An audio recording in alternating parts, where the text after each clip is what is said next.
Hi guys, it's me, Hannah, and sorry for the noise from the TV. I'm doing this reading video, and it's Beauty and the Beast, and you're gonna love it.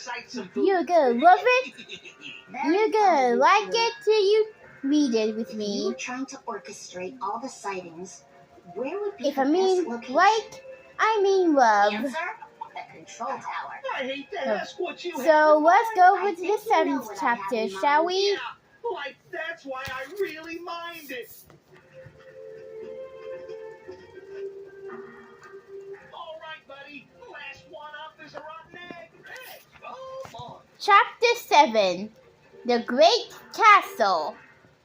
Seeing the stable door open, the merchant directed his horse into it. The starving horse began to eat all of the hay and oats it could find. Poor beast, the merchant said. I hope the master here doesn't mind. The merchant secured the horse in the stable and walked toward the main building. It was a large palace with turrets and gargoyles, decorating gables, and pointed toward the sky. Numerous statues stood in the courtyard leading to the castle. They were life-size and lifelike, scattered in no particular design. They were all the same pale color, but each was dressed different, by some appearance to be soldiers, some servants, and others nobility. The merchant hurried on, since he was still cold from his trip. He approached the doors of the palace and entered cautiously, and the large entranceway was decorated with tapestries, candelabra, and rich finishings. A gilded mirror covered one of the walls. As he walked past the mirror, he saw something reflect in it.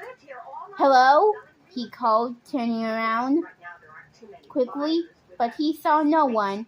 When he looked into the mirror a second time, he can only see his own reflection.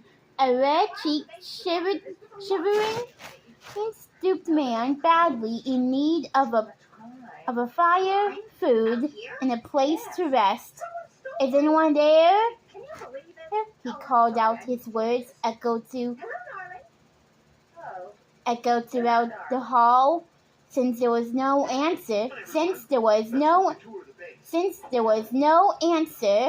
he walked on and found a welcoming fire burning in the fireplace of a comfortable sitting room. To his surprise, he saw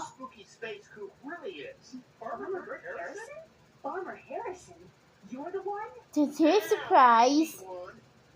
surprise, he saw a table set for no one, spread with a bountiful meal. Although he was starving,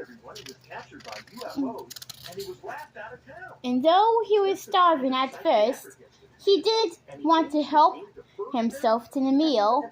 Perhaps someone will come while I'll get warm, he thought as he moved as close to the fire as possible. Hours later, still no one had come to the sitting room. The merchant was amazed that the fire still roared, never lessening to embers. In all that time, unbearably hungry, he sat down and dined on delicious chicken and other roasted meats. He enjoyed fresh fruit, sweets, and refreshing cold water. As he ate, he noticed how elegant everything in the palace was. Actually, I think Why doesn't someone come? He wondered. He crossed the hall and entered several smaller apartments.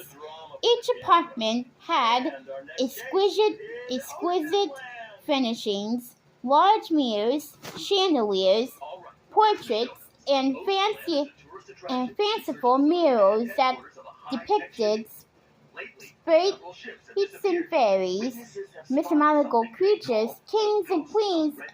As he walked through the entrance hall, he looked at the murals. In some of them, the royals and fairies were engaged in sports and games. In others, the fairies and kings led armies and celebrated victories. Still others showed life at court, where enchantment went hand in hand with daily life. The merchant walked on and found a banquet hall, a ballroom, and many large bedchambers and with sitting rooms. Since it was already quite late, he was exhausted. The merchant chose one of the bedchambers and settled down to sleep. Of course I do. Aw. See with the own eyes I have out there in the misty sea. See you later. The only thing I want to see is Aw. get it. Well, what do you think will happen next? We'll find out tomorrow in the 8th chapter, where I read to you next week. Well, that's all for this chapter, and I'll see you on Monday. So see you soon.